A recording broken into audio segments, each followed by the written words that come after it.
বিচার বহির্ভূত হত্যাকাণ্ডের শিকার যুবদল নেতা মোহাম্মদ মাসুদের পরিবার নতুন বাড়ি উপহার পাচ্ছেন।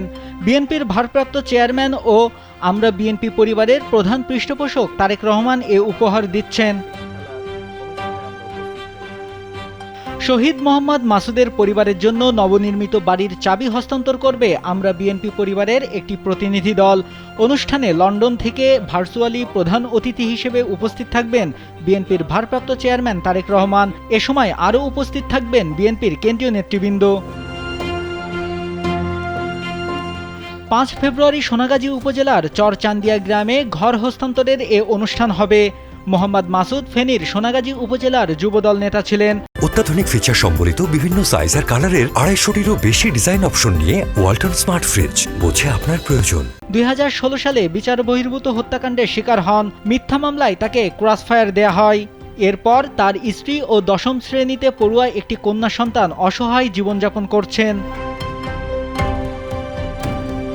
তবে নিহত মাসুদের স্ত্রী জানান, পুলিশের উপস্থিতিতে স্থানীয় আওয়ামী লীগ নেতা তার স্বামীকে হত্যা করে। এ হত্যাকাণ্ডের বিচার চান তিনি। মাসুদকে 2016 সালে ইউনিয়ন নির্বাচনের ভোটকে কেন্দ্র করে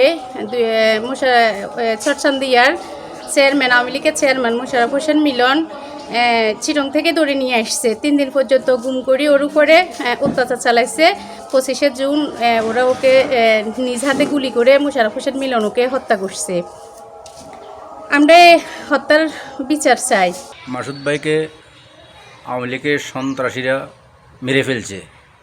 এর মৃত্যুটা এভাবেও করছে যে হেরে লাশটাই ফসে ফেলছে। এরা লাশটার জন্য কবর দিতে ফেরতেছি না।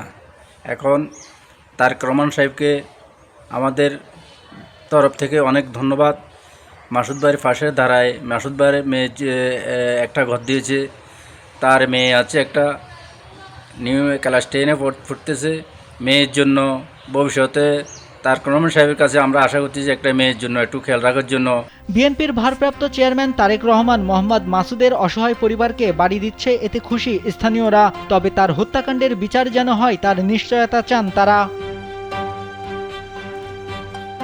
মোহাম্মদ মাসুদ ছাড়াও বিচার বহির্ভূত হত্যাকাণ্ডের শিকার কয়েকজনের পরিবারকে বাড়ি দিয়েছেন বিএনপির ভারপ্রাপ্ত চেয়ারম্যান তারেক রহমান। এছাড়া আরও যারা এমন হত্যাকাণ্ডের শিকার হয়েছেন তাদের পরিবারকেও যেন সহায়তা দেয়া হোক, এমনটাই চান স্থানীয়রা। নাইমুল হাসিব, কালবেলা।